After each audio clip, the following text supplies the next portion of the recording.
Hi everyone, it's Jennifer from Fiberflux. In this video, I will show you how to crochet the Vanilla Chai Shawl. This is a lofty and super soft shawl that you can wear to stay warm, but it doesn't add too much weight. The yarn is very light. And for this project, you'll need a 10mm P crochet hook. You'll need a pair of scissors and a tapestry needle for weaving in the ends later. And I used a skein and a quarter, or 1.25 skeins, of Lion Brand's Homespun Thick and Quick. And in case you're wondering, this is the Pearls colorway.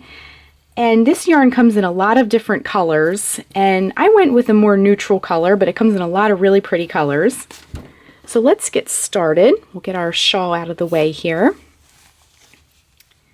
And I just wanted to share a tip. When you use the homespun, either the regular homespun or the homespun Thick and Quick, it's very soft and fuzzy, and the bottom can come unwound a little bit. So what I like to do before I start is to just give it a fresh cut like that, and just tie a little tiny knot. You can trim this later when you're finished your project. And that'll keep it from unraveling as you work. So to begin, we're going to put a slip knot on our crochet hook. To make a slip knot, wrap yarn around your fingers and make a loop. Bring the yarn behind the loop so it looks like a circle with a line through it. Reach in with your crochet hook, bring up a loop, and then tighten it onto your crochet hook, just like that. Our shawl has a starting chain of 31. And if you'd like your shawl to be a little bit wider or a little bit narrower, you can just chain any odd number of chains and that'll work out. But for our shawl, we're going to chain 31. So to make a chain, wrap yarn around hook and bring it through the loop. That's 1, 2, 3, 4, 5, 6,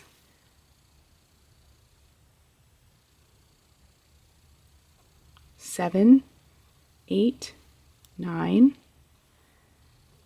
10, 11, 12, 13, 14, 15, 16, 17, 18, 19, 20, 21, 22, 23, 24, 25, 26, 27, 28, 29, 30, and 31. So here is our starting chain. And this yarn is very fuzzy. It has a lot of texture. So as we're going to be working into these chains, it's not always easy to see the chains. But if you get in here and feel around, you can feel where the chains stop and start.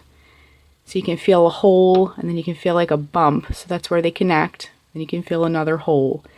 So that's a little tip for working with this yarn. So let's move on to row 1. We're going to begin by working a double crochet in the 5th chain from the hook. So this loop here does not count. We're going to go 1, 2, 3, 4, and 5. And again, I'm just kind of feeling around for those chains. To work a double crochet, wrap yarn around hook, insert your hook into the chain, bring up a loop, wrap yarn around hook, bring it through the first 2 loops, wrap yarn around hook, bring it through the last 2 loops. You'll have 1 loop left on your hook. Next, we're going to work a chain 1, then we're going to skip a chain, and then in the chain after that, we'll work another double crochet, and just like that. So it looks like this so far. We've already created one of these eyelets. So let's go back to our shawl for just a second.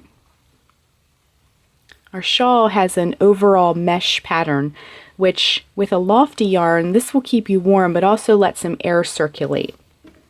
So we already have the first hole or mesh piece of our shawl. So to continue across, we're just going to keep repeating this sequence.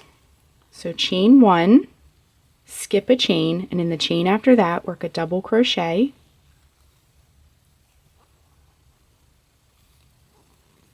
Chain 1, skip 1 chain, in the chain after that, work another double crochet.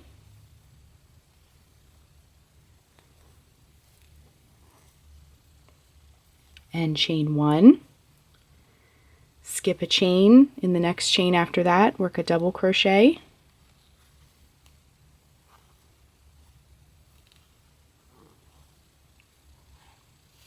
Pull out some yarn.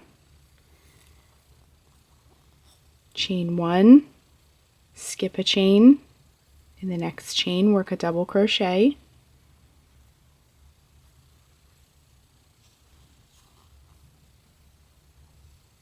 Chain 1, skip 1 chain, in the next chain work a double crochet.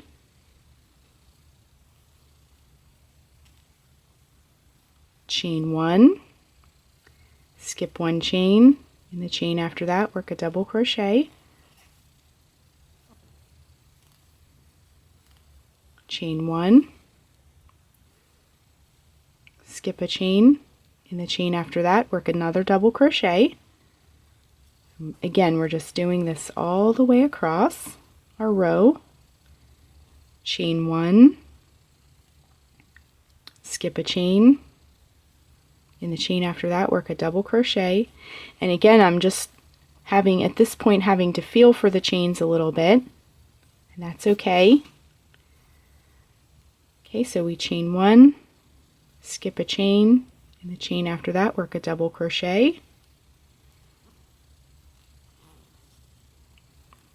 Chain 1, skip a chain, the chain after that work another double crochet. Chain 1, skip a chain, the chain after that work another double crochet.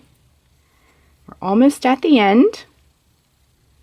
So chain 1, skip 1, and then in that last chain we'll work a double crochet. So row 1 is now complete. You can see row 1. So let's move on to row 2. To work row 2, we're going to chain 4 and turn. Pull some yarn out here. So 1, 2, 3, and 4, and we're going to turn our work. So before we start working into the next row, I wanted to mention that all the stitches from here on out are worked in the spaces, like this hole here versus the stitches. So we're going to be working all the stitches right into these holes or spaces. So we chain 4, we turned our work. Next we're going to work a double crochet into the first space. If you look at the written pattern that can be found on the Fiberflux blog, this space is also referred to as the chain 1 space, because in the previous row we worked a chain 1 in between these double crochets. So the chain 1 space. So we worked a double crochet into the first space, then we're going to chain 1, then work a double crochet into the next space, and chain 1. Another reason why I like to work into the spaces in a pattern like this is because the spaces are very easy to see. You can just work right into them very, very quickly. So work a double crochet, chain 1 into the next space, double crochet into the next space, and a chain 1, double crochet,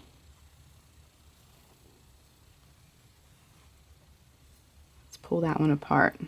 Oh, that one didn't turn out right. Okay, so double crochet, there we go, chain one.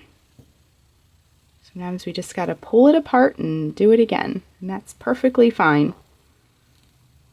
Okay, so we're just doing this all the way across by working a double crochet into the space.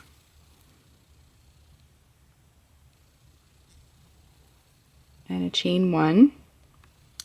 And as you can see, because the yarn is so thick and our hook is so big, we have a lot of width already, or height, excuse me. So we actually have already 3 inches complete of our shawl. So this shawl is very, very, very quick to work up, and it makes a great shawl for yourself or for a gift, or if you like to make shawls for charity, for nursing homes or hospice centers. This is a great charity shawl pattern, and when we get finished I'll give you a couple of tips for making shawls for charity. So we're just finishing up by working our double crochet, then a chain one into the space. And we're coming up to the end here with a double crochet, chain one, and to finish off the row, this is our turning chain. When we did a chain 4 and turned, we're just going to work a double crochet right into the turning chain space, meaning right into the hole, just like the previous stitches. Let's get our hook off here. So row 2 is complete. So you can see row 2, and it's starting to look like our shawl. So to finish, you can just take, to finish your shawl, you're going to repeat row 2 until it's the desired length. And then you'll weave in the ends, which I'll show you. And the shawl that I made was 60 inches long. I liked that length for myself. However, if you're making the shawl for charity, of course check with the particular charity first, because they do have some requirements usually. But when I'm making charity shawls, they usually say about 48 inches long, as to not get caught in the wheelchair wheels. So you don't want to make it any longer than 48 inches, but of course check first, because they may have different size requirements, or maybe even shorter lengths. And if you are doing this for charity, use a machine washable soft yarn. This is a good candidate because it is machine washable and it's very, very soft and comes in a lot of nice colors. So the finished shawl, the width is actually 14 inches wide, and this one is 60 inches long. But again, you can make it any length you want by simply repeating row 2 as many times as you like. So to finish, we did our little knot at the beginning. I like to just cut that off, and then we can thread a tapestry needle. And I like to give it a twist because it's very fuzzy. It helps get it through the eye of the needle. And then you can just go ahead and weave in the ends. And this yarn is very, very forgiving. It hides a lot, so you can just get that needle through there the best you can and go in, and then I like to come back and give it another pass, just so everything is nice and secure and hidden, and kind of helps reduce the ends from popping out. And then you can just pull it back to shape it. So that is our Vanilla Chai Shawl. And these work up very, very quickly. And that's it. That's our Vanilla Chai Shawl tutorial. Thanks so much for watching, and be sure and click the red subscribe button to get all the latest Fiber Flux video updates. Thanks again.